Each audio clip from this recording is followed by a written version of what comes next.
এই জায়গা থেকে আমার চিন্তাধারা বদলে আমি রূপকের রূপক চর্চা করেছি এবং সমৃদ্ধ রূপমাটির রূপকণ্ঠ আমরা করতে চলেছি। অত্যন্ত ভালো দিক আমরা দেখতে পাচ্ছি। একটা সময় মনে হয়েছিল যে আমাদের রূপকণ্ঠ বোধহয় বন্ধ হয়ে যাবে, কিন্তু আমরা বন্ধ হতে দিইনি, কারণ আমরা প্রচন্ড অসুবিধার মধ্যেও আমরা একটা সময় গেছে 100, 200, 500, 300 টাকা করে করে জোগাড় করে আমরা এই রূপকণ্ঠকে আমরা দাঁড় করিয়ে রেখেছি আজ অব্দি। আজকে একটা 33তম অনুষ্ঠান। অনেকেই হয়তো জানো না রূপকণ্ঠ কিভাবে এসছে। তো সেই জায়গা থেকে আমরা প্রত্যেক মাসে বিভিন্ন জায়গা থেকে শুধু শিলচরের প্রতিষ্ঠিত শিল্পীদের করে নয়, আমরা বাইরে থেকে অনেক শিল্পীকে আমন্ত্রণ জানিয়েছি। অনেক শিল্পীরা এই মঞ্চে গান করে আজকে এখানে শহরের বাইরে প্রতিষ্ঠা লাভ করেছে। কারণ প্রত্যেকটা জিনিসের আবার আমরা চিন্তা করি যে গ্রামের যে শিল্পকলা, গ্রামের যে চিন্তাধারা, যদি এইগুলো যদি শহরে আমরা প্রতিষ্ঠিত করতে না পারি, তাহলে আমাদের এই যুব সংস্কৃতি বলে কোনো লাভ হবে না। তো সেই জায়গাকে বিবেচনা করে আমরা চিন্তা করে করে অনেক লোকশিল্পীকে আমন্ত্রণ জানিয়েছি, নাচ করিয়েছি, গান করিয়েছি। তো এইভাবে করতে করতে আজকে খুব ভালো লাগছে। একটা 33তম অনুষ্ঠান এখানে চলছে। তো যারা যারা আজকে আমন্ত্রিত হয়েছে প্রত্যেকেই সাদর আমন্ত্রণ রইল। তো আমাকে বলা হয়েছে লোকসঙ্গীতের লোককণ্ঠের উদ্দেশ্য এবং প্রাসঙ্গিকতা নিয়ে আমি কিছু বলব। দেখুন, লোকসংস্কৃতি এমন একটা সংস্কৃতি আমাদের জন্মলগ্ন থেকে মৃত্যু অবধি যার অবদান রয়েছে। একজন মায়ের গর্ভে যখন একটা সন্তান আসে, তখন থেকে এই লোকসংস্কৃতির মধ্য দিয়ে আচার অনুষ্ঠান শুরু হয়ে যায়। গর্ভাবস্থায় হয় সাতভোজন, তারপর যখন বাচ্চা প্রসব হলো 6 দিনের দিন হয় ষষ্ঠী। সেগুলাতে অনেক গীত আছে যেগুলা গ্রামাঞ্চলে গাওয়া হয়ে থাকে, সেগুলা বেসিক্যালি লোকসঙ্গীতের উপরে। তারপর আসে অন্নপ্রাশন। অন্নপ্রাশনের অনেক গান আছে লোকসঙ্গীতের উপরে। অন্নপ্রাশনের ঠিক আগ মুহূর্তে মা এবং বাচ্চার রূপসী বাড়িতে যেতে হয়।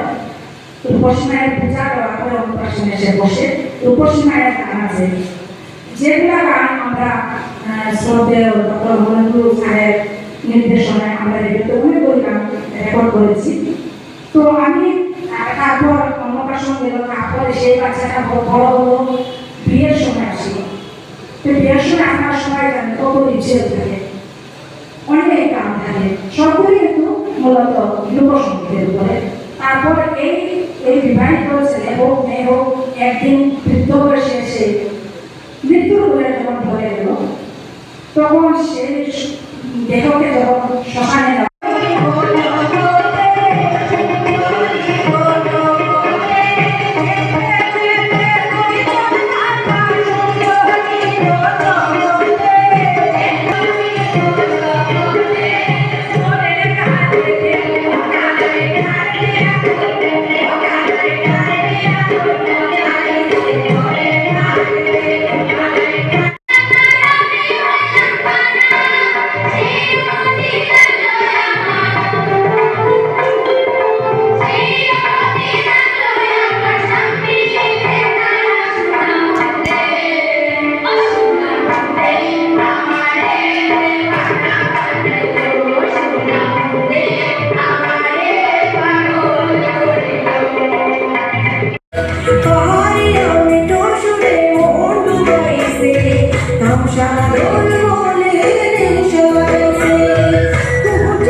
সম্মিলিত লোকমঞ্চের সকল সদস্যের লোকসঙ্গীত পরিবেশনা সমবেত লোকসঙ্গীত পরিবেশনা সম্মিলিত লোক মঞ্চের সদস্যবৃন্দ।